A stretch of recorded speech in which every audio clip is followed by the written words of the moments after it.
Nghệ An allocates over VND 1.4 trillion for high-speed railway resettlement. U.S. Mediates ceasefire deal between Israel and Syria. EU approves 18th sanctions package against Russia. Moscow claims immunity. Hello, welcome to today's news. Here we go, the first headline of the show. Nghệ An sets aside over 1.4 trillion VND for high-speed rail resettlement, impacting around 2,150 households. Nghệ An province plans to build 30 resettlement areas covering over 102 hectares with a total investment of approximately VND 1.45 trillion. Priority will be given to Hoang Mai Ward, Tan Chau Commune, and Hung Nguyen Nam Commune due to available land and existing infrastructure. Notably, Vinh Station is set to be developed under the Transit-Oriented Development (TOD) model, directly connected to the North-South Expressway and National Highway 1, aiming to become a regional logistics hub.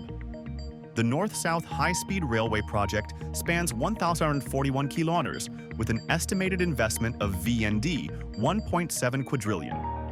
It is expected to be implemented through a combination of public investment and public-private partnerships, PPP.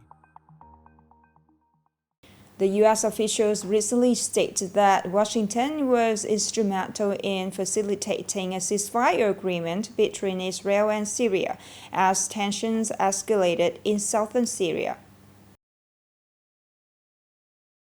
Tom Barrack, the U.S. President's special envoy to Turkey, announced that Israel and Syria have reached a ceasefire agreement with U.S. mediation. The statement came after a series of Israeli airstrikes on Damascus, including a strike on the Syrian Ministry of Defense, reportedly aimed at protecting the Druze community in Sweda province. Barrack called on Druze, Bedouin, Sunni, and other minority groups to work toward building a unified Syrian identity grounded in peace and regional stability. The ceasefire has reportedly gained support from both Turkey and Jordan. Observers view the agreement as a positive step toward de-escalation, but warn that the situation remains complex due to the involvement of various armed factions, minority communities, and regional powers. The European Union has approved its 18th round of sanctions against Russia over the Ukraine conflict, with a focus on tightening restrictions on Moscow's energy and banking sectors. EU High Representative for Foreign Affairs Kaja Kallas called the newly approved 18th sanctions package against Russia one of the bloc's toughest to date, targeting key energy and banking sectors in response to the war in Ukraine. The sanctions faced initial resistance from Slovakia, delaying the vote.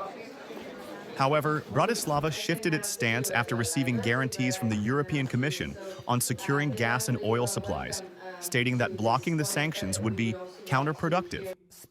In response, Kremlin spokesperson Dmitry Peskov reiterated Russia's position that EU sanctions are illegal and firmly rejected them.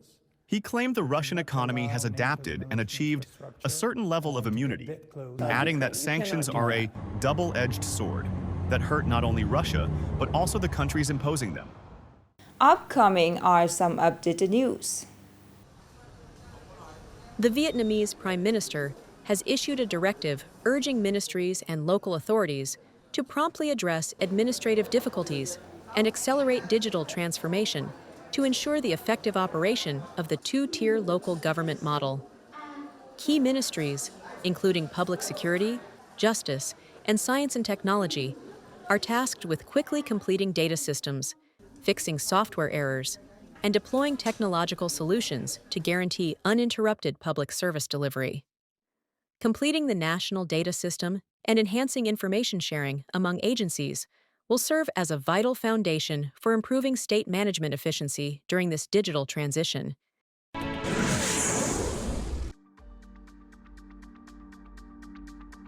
In the early hours of July 19th, a major fire erupted at a 1,700 BHN warehouse of the fruit and vegetable import-export joint stock company Yang, located at 3089 Truong Dien, Tuong Mai, Hanoi.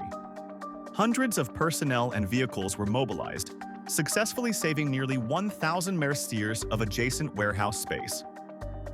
Authorities coordinated the evacuation of assets, vehicles, and equipment to minimize property damage for local residents and businesses. The cause of the fire is currently under investigation. According to the National Center for Hydrometeorological Forecasting, in the early hours of July 19th, Typhoon Wipa entered the northeastern waters of the Northeast Sea, becoming the third storm of 2025. Winds in the northern Northeast Sea and eastern Gulf of Tonkin range from level 6 to 7, intensifying near the storm's center to levels 8 to 9, then 10 to 11, with gusts up to level 13. Waves reach heights of 4 to 6 meters, causing severe sea turbulence. Vessels in the danger zone face high risks from storms, tornadoes, strong winds, and large waves. In response, the Ministry of Agriculture and Environment issued an urgent directive to northern provinces and coastal areas from Quang Ninh to Dak Lak, urging close monitoring, safety reviews of infrastructure, ports, tourism activities, aquaculture, and coastal populations.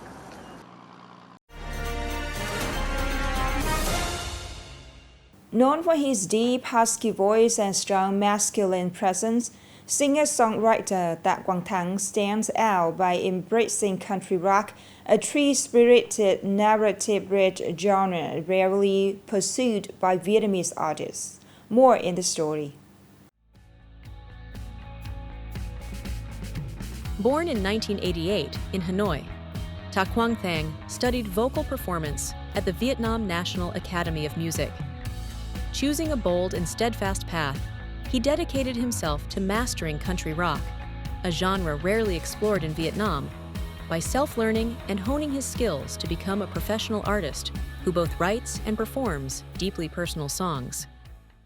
Country nó có một cái hay là những người nghệ sĩ là những người mà kể chính những câu chuyện của mình. Country rock allows artists to tell their own stories.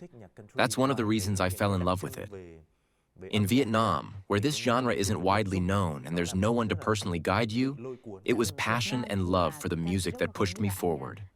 I invested a lot of time and effort into it, constantly training myself. I believe that one day I'll truly master this genre. And that's how it all started. Over the past 20 years, Tak Quang Thang has gradually Vietnamized country rock, blending Western musical elements with rich local cultural influences rooted in his upbringing.